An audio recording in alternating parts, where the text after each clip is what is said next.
Today I'm talking about the community well, also known as a shared well. If you are shopping for a home in the Blue Ridge or the North Georgia area, you'll see this is a very common phenomenon, and you find that information on your listing report right here where it says community on this listing.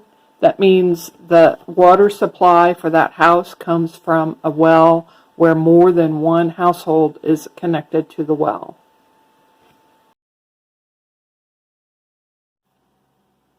So the first thing I suggest is that all the well users and the well manager sign a written agreement that outlines the responsibilities of everyone.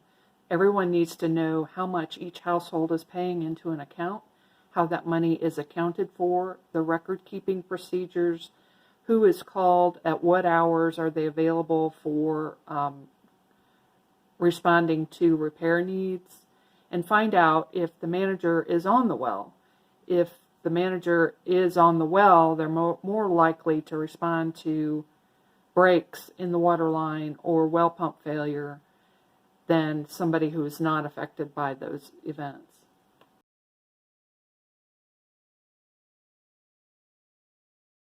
If it's on personal property, does that property owner have the right to restrict access to the well? Is the well house behind a locked gate where only the property owner can open the gate?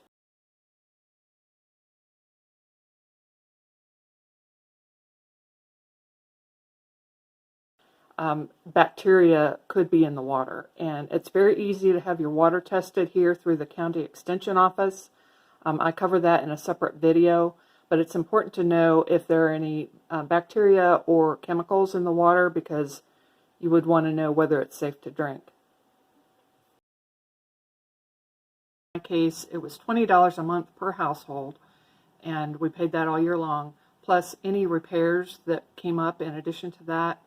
And in my case, I had a water treatment system installed to remove most of the iron so that my fixtures wouldn't be ruined and colored orange, and my clothing wouldn't be all orange. That cost $2,500 plus $600 a year to replace the UV filter, which sanitized the water, and to have the system flushed out. If you plan to do any landscaping, any add-ons, any driveway work, it would be good to know where those water lines run, because if you break a line, it could affect not just you, but your neighbors. This is a true story. My neighbor cut down her tree. The tree fell and broke the water line the day after my renters drove up from Key West, Florida.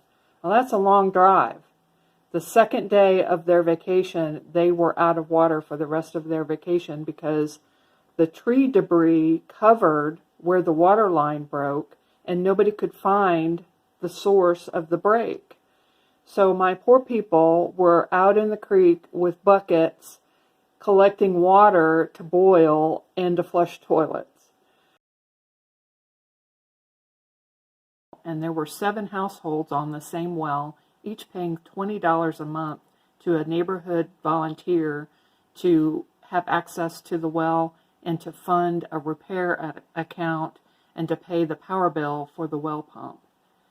When I sold my cabin after 12 years, she also retired, and I found out she had not been saving that money into an account. She had been putting it into her own personal account and paying her own bills with it.